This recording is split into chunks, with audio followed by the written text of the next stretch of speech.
Pendant plusieurs années, nous avons eu la chance d'accompagner plusieurs étudiants dans leur projet d'études pour le Canada. Grâce à cette expérience-là, je vais vous présenter aujourd'hui les 5 grandes erreurs qui viennent ruiner le projet d'études des étudiants pour le Canada.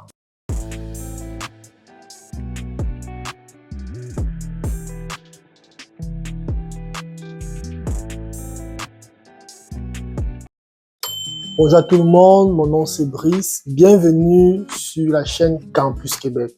Comme vous le savez, Campus Québec est une chaîne qui parle à 100% d'immigration. Comme je le disais tantôt, les étudiants étrangers, quand ils veulent venir au Canada, quand ils montent leur projet pour venir au Canada, plusieurs, durant ce processus, font beaucoup d'erreurs. Et franchement, des fois, on se pose la question, qu'est-ce qui ne va pas? Dans cette vidéo, je te présente vraiment de façon inédite les 5 grandes erreurs. Si c'est que toi, tu veux venir au Canada en tant qu'étudiant, tu dois éviter au maximum. La première erreur réside sur le choix du programme d'études. Écoutez les amis, plusieurs étudiants, lorsqu'ils veulent venir étudier au Canada, la plupart d'entre eux sont rattachés à leur programme d'études initial. Ils sont rattachés aux fantasmes qu'ils écoutent sur les réseaux sociaux. Ils sont rattachés aussi parfois même à leur désir, à leur rêve d'une façon globale. Parce que, faut qu'on se le dise, l'Occident, surtout pour ceux par exemple qui viennent d'Afrique, c'est encore comme un fantasme, un rêve vraiment qui brille de mille feux. Donc, ils n'ont pas la chance de pouvoir juger les choses avec un réalisme à froid en fait. Donc, plusieurs d'entre eux font toujours l'erreur de choisir des filières qui ne vont pas dans le même sens que la politique du pays en fait. Je m'explique. Imaginons que actuellement au Canada, le gouvernement encourage les jeunes ou les étudiants à se tourner vers des filières qui sont liées par exemple à la santé, qui sont liées au métier de la construction. Mais si par exemple toi, tu veux choisir ton projet de ton programme d'études, autant pour moi, et que tu choisis une filière qui est, disons, qui a du plan emploi, qui n'a pas comment dirais-je, que dans ce domaine-là, au Canada, on n'a pas besoin du monde en fait. Je ne suis pas surpris que ta demande soit traitée en second degré. Parce que là, on s'entend que le gouvernement, lui, il va aller à gauche, toi, tu vas à droite. Comme on dit souvent, il faut aller là où on nous veut, en fait. Donc, ça signifie que c'est important de vraiment bien choisir son domaine d'études. En ce sens où, si, lorsque vous faites des recherches, lorsque vous faites des lectures, vous vous rendez compte que le gouvernement est axé vers attirer le monde sur tel domaine d'expertise, sur tel aspect, c'est par là que vous dirigez. Vous trouvez un domaine qui va aller dans plus ou moins le sens des études que vous avez eu à faire peut-être dans votre pays, mais qui va dans la direction du gouvernement. Il ne faut pas aller en contre-courant. C'est vraiment quelque chose que c'est très important de comprendre cela. Et ce sont des choix qui vont vous rattraper durant tout votre parcours, que ce soit au niveau de la recherche des stages, que ce soit au niveau de l'après-diplôme, que ce soit vraiment dans beaucoup d'aspects. Le choix des études initiales, c'est vraiment la base. Sinon, vous serez frustré parce que déjà, même déjà avoir le visa, ça sera compliqué parce que le gouvernement, lui, il sera en mode, ok, la personne vient étudier ici, en supposant que la personne là va vouloir rester au pays, il n'y a pas d'emploi pour elle.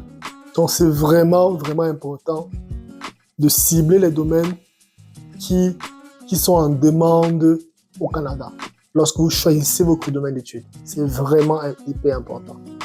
La seconde erreur que j'observe beaucoup que les étudiants étrangers font dans leur demande de visa étudiant, ça se trouve au niveau des preuves de fonds.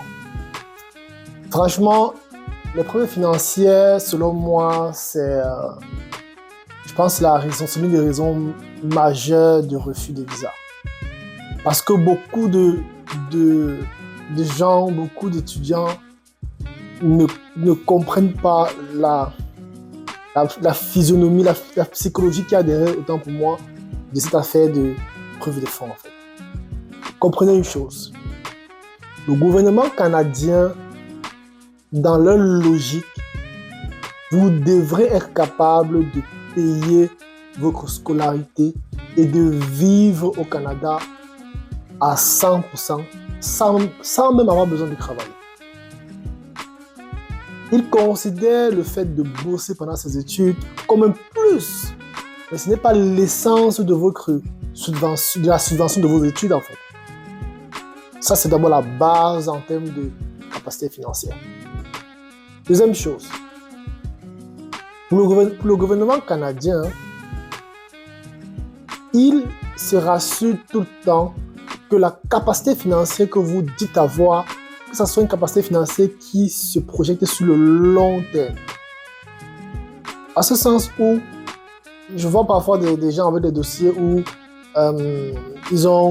les parents, par exemple, ils ont eu une grosse somme d'argent, cet argent est entré dans le compte, après on fait des magouilles comme ça, et après l'argent ressort, et ils sont surpris que le visa soit refusé. C'est normal, c'est logique, parce qu'il n'y a pas une preuve de continuité, il n'y a pas une traçabilité par rapport à cet argent-là, et c'est ça, c'est le but aussi, parfois aussi, ce que j'observe aussi, et je dois en parler, c'est le fait que plusieurs personnes pensent que le plus important, c'est avoir beaucoup d'argent.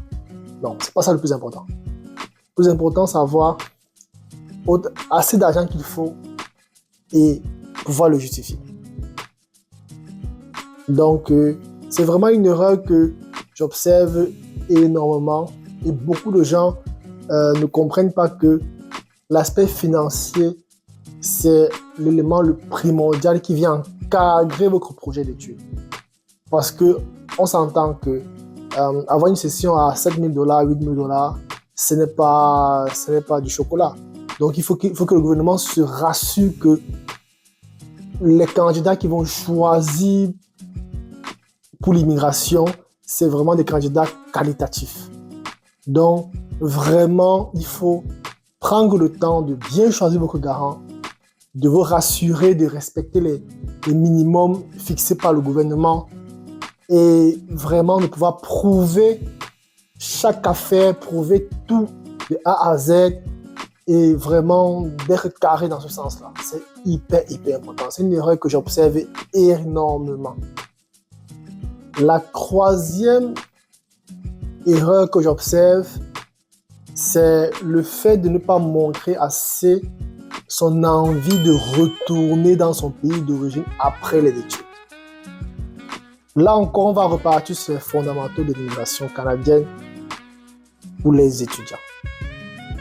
Dans la physionomie, dans la structure du visa d'études au Canada, l'étudiant doit finir ses études et ensuite repartir dans son pays d'origine.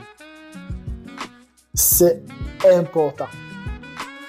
Certes, l'agent d'immigration, c'est celle qui a des programmes comme le PEC. Bon, c'est vrai que le PEC actuellement il suppose, mais il y a des programmes comme le PEC, il y a des programmes pour être résident permanent et tout. Mais il faudrait qu'au départ, votre intention, ce n'est pas de rester au Canada. C'est hyper important.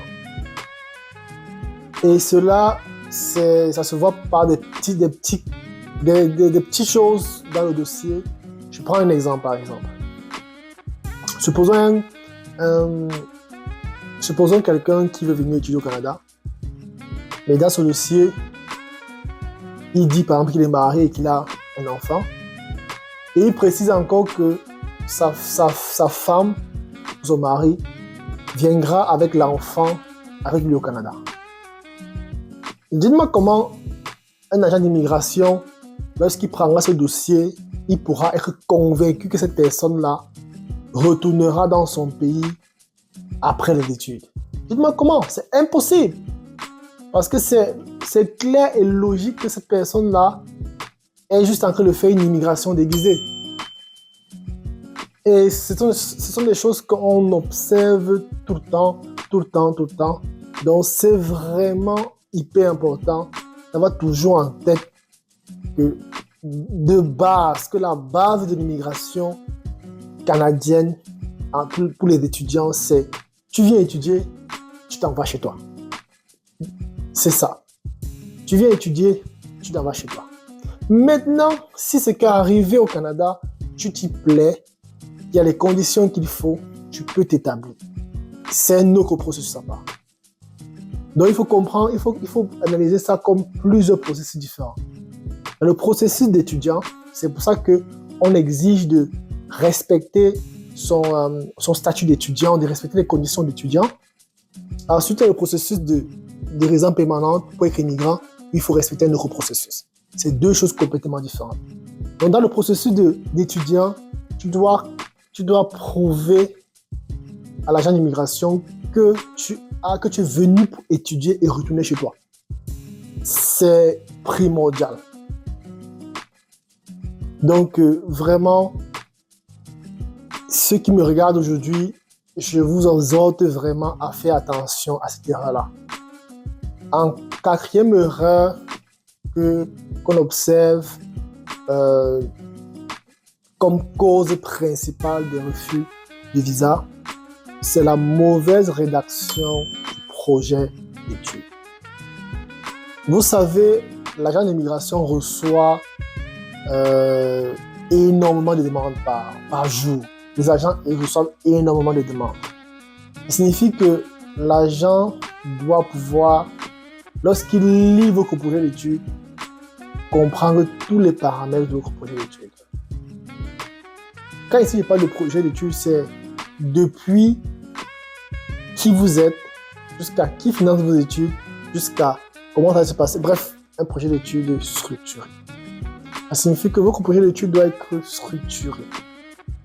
Mais des fois, je lis des projets d'études et des thèmes d'étudiants, honnêtement, c'est bâclé. C'est bâclé de A à Z.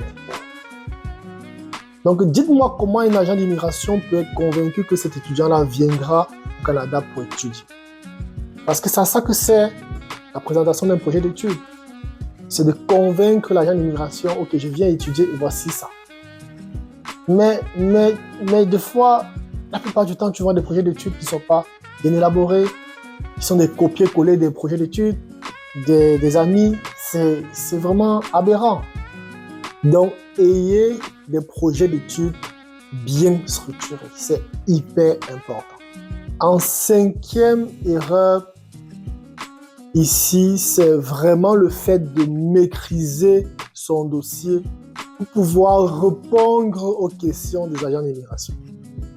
Bon, il y a plusieurs candidats qui nous me montrent parfois leur dossier où ils ont leurs frais ou bref, j'en passe qui montrent les dossiers.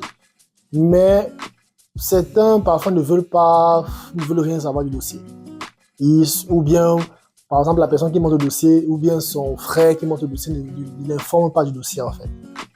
Honnêtement, c'est une erreur qui peut être fatale. Parce que, comme vous le savez, entrer au Canada, c'est un privilège. Donc, ça signifie que l'agent d'immigration a tout le droit de dire « Ok, toi, tu n'es donc pas au Canada. Toi, on ne faut pas ce privilège-là autant pour moi. » Donc, c'est extrêmement important de vraiment, quand vous arrivez devant l'agent d'immigration, de connaître tous les éléments clés de votre dossier. Qu'est-ce que je vais faire? Qui va m'accueillir? Je vais fréquenter où? Je vais vivre où? Nanana, c'est vraiment important de savoir ça. Parce que moi, plusieurs fois, quand je partais accueillir nos étudiants à l'aéroport, j'ai eu à dialoguer avec des étudiants qui venaient d'arriver. Honnêtement, ils ne connaissaient rien sur le dossier. Rien.